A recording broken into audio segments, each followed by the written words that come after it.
President Obama came to office with this extraordinary level of expectation. The country's in crisis with the economic collapse.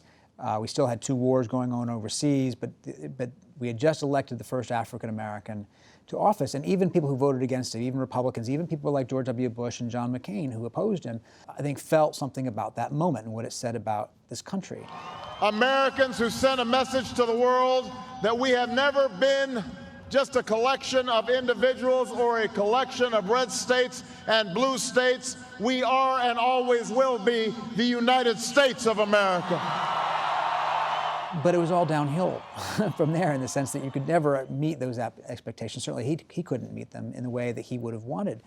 And so as he progressed trying to build a program and pull the country out of an economic abyss, he found himself becoming a much more polarizing figure than I think he ever thought he would be or wanted to be. He I think, instinctively likes bringing people together, but he was not able to do it in a country that wasn't open to it, and that he perhaps didn't have the right, as he himself said, I'm not a Lincoln. It was a tumultuous 8 years that he had, one full of crises, one full of progress in some areas, struggles in others, and I think it's, it'll be one of the most dramatic chapters in history when people write the books years from now.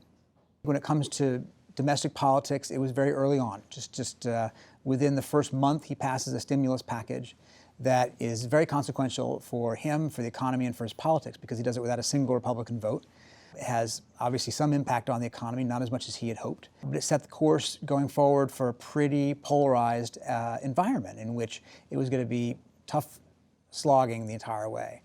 And he was never able to bridge that divide. He hoped to, but he was never able to sort of do it. And he and his people would say it's Republican obstructionism. The Republicans would say he never was genuinely reaching out. He didn't really want our opinion.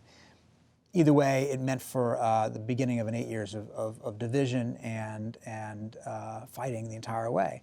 Other pivotal moments, I think the Christmas bombing would have been bombing in 2009, when the underwear bomber almost pulled down a aircraft over Detroit. That reshaped President Obama's thinking about terrorism, really, I think, changed it from being a candidate to being a president. And it meant that he kept going things like surveillance.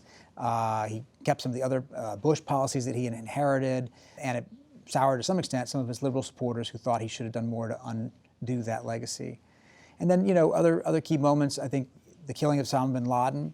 That the United States has conducted an operation that killed Osama bin Laden, the leader of al-Qaeda, and a terrorist who's responsible for the murder of thousands of innocent men, women, and children. A moment when the country finally purged this sort of final legacy of 9/11. And I think in the latter year, basically the election of Donald Trump, which sort of crystallized this idea that, we had not yet, in fact, put partisanship behind us. We had not, in fact, put race behind us. We had not, in fact, put a lot of the things that his presidency were supposed to, tackle behind us. There was a backlash there, and people were unhappy with the way things had gone. We saw him in Berlin at the same time President Trump was in Europe, and I think that he doesn't think much, of President Trump or what he's doing in office, but he's trying to restrain himself and not be too outspoken. He thinks that would only backfire for Democrats, that it would galvanize President Trump's supporters to have an enemy again. That would be President Obama. Obviously, some of the progress that we made is now imperiled because there's still a significant debate taking place in the United States. He's bristling, obviously. His health care program is being attacked. His legacy on environment is being attacked, and on other areas. So it's not been an easy time for him, but he's still figuring out his path forward, and we'll see. We haven't seen the end of him.